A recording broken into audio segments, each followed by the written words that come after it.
That time again, it's that time where it's all over, a bit of depression starts, post-TT blues, all that sort of stuff. But loads of stuff happened over the last couple of days. Like the last week's been a complete blur, to be honest. But yeah, we've got loads of stuff to talk about. Let's get straight into it.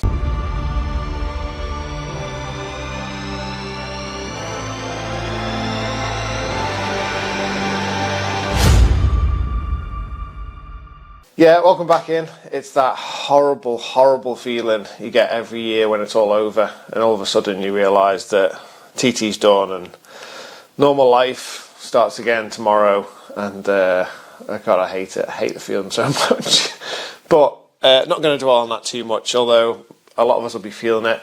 Maybe not so many this year because it's not been the greatest TT in terms of weather and things like that, but there's been loads of positives to take from it, and from our point of view, one of the main positives that we take from it is that there was no fatal accidents this year, and it's so rare that you can say that, and that's why, from our point of view, when people say we had a good TT, it's like, yeah, we've had a great TT. Yeah, okay, the weather's been a bit crap, but guess what? We didn't have to go to any fatal accidents, and so when you take everything else out of the equation, that's maybe one of the most important things, and that's why I'm going to say it's one of the best TTs I've ever had. And as a spectator, you're probably not going to agree with me. But like I've said to you last week, you have to take the positives out of what you can from these weeks when you have bad weather. And the positives are we've had some really close racing. We've had new winners. We've had some lap records, which I didn't think would ever happen with the weather conditions. And it's been a good week. It's like ultimately the little annoyances that happen day to day in terms of I feel a bit cold or this has been a bit of a delay and this, they pale into insignificance. They sort of disappear once you have a good race and you have a bit of good weather, which we got yesterday. We did get some good weather yesterday. It was the first time it felt like proper TT-ish, with a bit of warmth in the air, and like first time, look at I haven't cleaned the bike yet, look at all the flies on it for the first time, and I've had to use some tear-offs actually because it warmed up a little bit yesterday and we raced into the evening and it felt like TT, and it's a bit sad that we had to wait till the last day to feel that way, but can't predict the weather. Can't buy the weather. I'm not going to spend any time dwelling on the fact that people aren't happy about schedules and parade laps and all the rest of it, because on the last video where I had a moan, people were saying don't concentrate on those things because you guys aren't interested in it. You're the real people who understand how it works, and what's the point in spending any time or energy talking about negatives? So the positives, I'm really happy for Davey Todd. I'm really happy that he's taken that step to now challenge Michael and Pete and Dean. And you've also got to remember that Josh was second yesterday, Josh was on the podium, and he's taking steps now. Josh takes smaller steps, safer steps, doesn't he? And he had loads of time off and he came back and then he broke down in the first Superbike race. He's only really done one lap on that in the last 10 days. And he just takes a little bit longer, but everyone knows how good Josh is. You don't become double British Superbike champion without being handy at riding a motorbike. And if Josh can put another couple of years together on a consistent competitive package, I think he'll be in there too. And all of a sudden, we've now got 5 riders who are going to challenge for pretty much every race win, and that's brilliant. And then the twins race, which is completely different. And I've been talking about this with people for the last couple of years about how 600s, like super sports and superbikes, are very different to ride. But you tend to see the same sort of people who are pushing at the front, with a few exceptions. Once you start getting into the twins, the lightweights, whatever we're calling them now, and then I'd like to see an even smaller class, really, like a Moto3 class, where you have small bike specialists, because then you have a race and it just opens it up to way more people in terms of riders who've got a chance of winning it, and it just becomes more interesting. So it's good with the twins because you never really know who's going to slot in. I shout out when I look at his little Barry Ferber, he had an amazing run in that first race, and it allows people to sort of, who wouldn't necessarily be competitive on a big bike, to show how good they are at riding a motorbike. And so yeah, I'm all for those, and that's been great to see this year as well. It seems to be forgotten a little bit because it seems like it was last week almost, but obviously the Crow boys getting the double sidecar win, that was brilliant, getting their 120 as well, and Darren, Mike Six, they're his nephews, so we have quite, and obviously they're local lads anyway, so we always want them to do well. but we haven't even like stronger connection with them because, you know, our family, our TM family, they're almost part of it because they are literally the family of Mike Six. So it was great to see them boys, man. They're such good lads. They're just like, they were really annoying little kids when they were little. Just full of that like cheeky energy, but they've just grown up to be such good lads, and they're really talented at riding that sidecar. And obviously apple don't fall far from the tree there, does it, with Nicky? And yeah, just great to see those boys doing well. So that's been a highlight of the week too. You go into that last day of racing and knowing there's 3 races, knowing everyone's going to be pushing and hoping everyone's going to be safe. And for the most part they were, but we had a couple of incidents. Obviously Pete slept off, didn't eat the ginger, walked away. It's fast through there. I mean, it just goes to show how good those Rexel barriers are. You know, he's come off, he's jumped up, ran up the road, picked up his bike, pushed it back and gone to the ginger for a pint.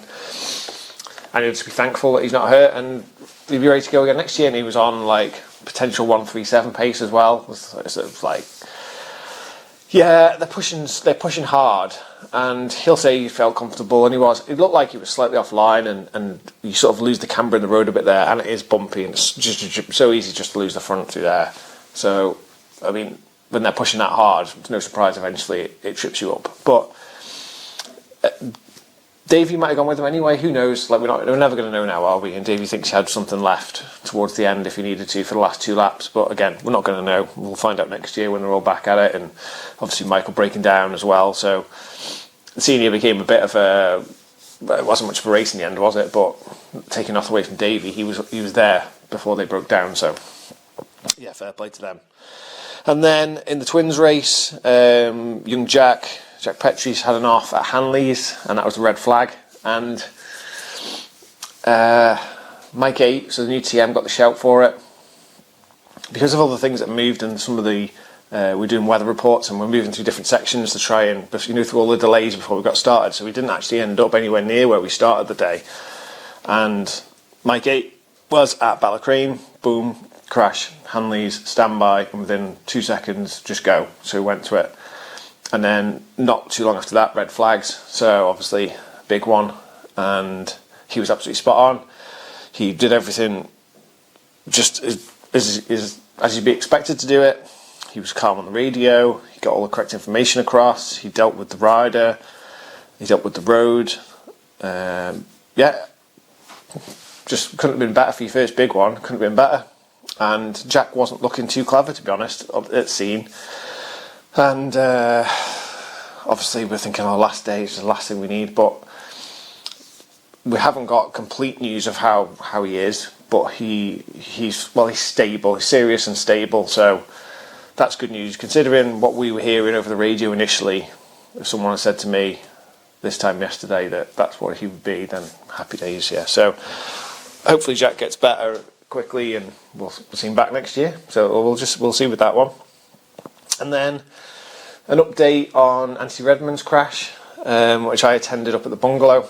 And so talk about these with a few people who are interested in the way things work. But I arrived, went to Tony. He was conscious when we spoke and we engaged. So I knew he was there, and we quite clearly had a very bad break to his leg, and that's what you see because it's right there in front of you, and you can't miss it. It's just obvious what your main injury is. But what tends to happen with that is you could have loads more injuries, and you don't really know because everyone's focus is taken on this extreme injury that needs to just be sorted out initially now and then stabilised before he gets moved and treated in hospital.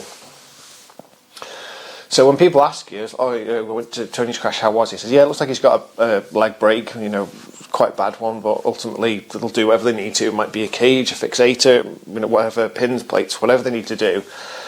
Yeah, but he's broken his leg. But, there's a lot worse happens around you and he'll be okay. But once you get to hospital and they start scanning you and finding out your list of injuries, then you find out really what's happened. The nature of crashes around here is that if you're in a position where you've made contact with whatever it is, fences, walls, trees, whatever it may be, that's going to cause you a break, there's a good chance it's probably done something else as well. And so I'm having to pull my phone up here for his list of injuries. So he's got broken jaw, broken teeth, broken shoulder, broken vertebrae, fluid on the rungs, multiple rib fractures, lacerated kidney, compound fracture to the leg, which was the main injury we first saw. Both ankles have been broken, and he's got ligament damage in his legs. So it's like, boom, there's your big list of injuries. And he's got a massive road to recovery, Tony has. And all of that will be sorted and can be sorted, and ultimately he will be okay. But it just goes to show, doesn't it, that it's like, initially, you know, you report on the injury and it's like a broken leg. And you think, oh, well, that could have been a lot worse. And it was a lot worse. There's a lot going on there. Just goes to show how one obvious injury can sort of mask the others. But yeah, Tony will be ultimately okay. It was just wanted to have a bit of an update on basically how he was. I don't like, sometimes people want to brush over stuff because it wasn't horrendous. It's just, oh, broken leg, fine. But that's going to ruin his life for the next few months, basically. It just goes to show, you know, until you've actually been to hospital, been checked over, and seen everything that you potentially injured, you can't really make a judgment on how somebody is. So, going back to Jack, hopefully everything, you know, once he's had all his tests and checks and things, and well, hopefully he's not too bad and make a good recovery too. I've seen Davo in the paddock, Dave Houston too. If you don't watch Obsession Engineering, Dave Houston's channel, can't recommend it enough. Does loads of techie stuff on there as well, Dave. In fact, how he prepared the Super Twin bike that Julian Trummer's been riding for him this year, did a video on that the other day about what they do on a day-to-day basis to check it's ready for the next session. Stuff like that. If you're interested in how bikes are prepared and things, go and have a look at Dave's channel. Brilliant. He had a quick interview with Davo the other day, and Dave was saying, you know, they were struggling with handle on the bike, and then obviously we had that incident at the K-Tree. Lucky to get away with it, he knows that, but he says won't put him off, he'll be back next year, back to go again. And yeah, it's great to see Davo around the paddock, walking, talking, happy, and just thankful it wasn't worse for him. Yeah, I actually got my first red bib of the week, so I got to do a lap at the end, so it was always nice because loads of people out there, last bikes on track, everyone waving, cheering, clapping. It's like you see the appreciation. That's really, really nice. And we make a point of all trying to come in together as well. So as we get further and further around the lap, each one tags in at the next spot, and by the time we get, you know, through Ramsey and onto the mountain, there's a train of 7 of us coming round, and yeah, it's really, really nice. And we've got a few videos, just pop them up now of people filmed us coming through. So yeah, that's always nice, and it looks nice, and you know, so just come in together as the team, because although we are a very close team, we spend nearly all of our time by ourselves in our different sections, and we only reconvene sort of at the end of the day to have a bit of a debrief or anything. So yeah, nice. And then we had went down to the Trackside Bar, and then realised we had the wrong tickets for there, so we ended up, but then it managed to get us into the Mercury Club for a drink, which was nice, and we got to have a catch up and a chat with each other, and Roger, who's our controller and race control, and we spoke to a few people in there. Charlie Williams was in, so we had a chat with him, and Tom Birchall and a few people, so it's just nice to sort of just in a nice quiet place have a chat about the week and how things have gone, and yeah, so that was good. And thanks to everyone who's come up and spoken to us about what we've been doing. A lot of people have been watching the videos this week, last couple of weeks, and it's opened people's eyes to the job more and given them a bit of an insight into really what goes on, rather than just seeing us riding around having fun. And people seem to appreciate the fact that we're telling the story, and it's been nice to hear what people say, and people just, you know, loving the videos. So thanks everyone who came up, thanks everyone who's done all your comments, and everyone who's subscribed, and never asked for subscribers, but apparently more the better. I don't know why, I don't know if it makes any difference, but as long as you're seeing it and watching it and enjoying it, that's all that really matters. It's just a chance for us to like just to explain what goes on, and then you can, it's just interesting then to see how people appreciate what you do more because they understand the job more, and that's really what it's about. And it's just a case of showing that off as best we can and explaining it. And when people are interested in it and they want to know more, you're not going to ignore them, you want to tell them. So that's what it's all about. As you can probably tell, the whole like mood is just down, and it's not that you like ride a wave through TT, but every day's exciting, every day's something new, every day you're looking forward to something. That's the thing, you constantly got something the following day or in the next couple of days which is something to look forward to and excited about and trying to predict and all the rest of it. But Yeah, there's nothing now. Well, I mean, the every cloud and all that. Manx Grand Prix in 10 weeks, 9 weeks, whatever it is. And that'll come around fast. And I love the Grand Prix.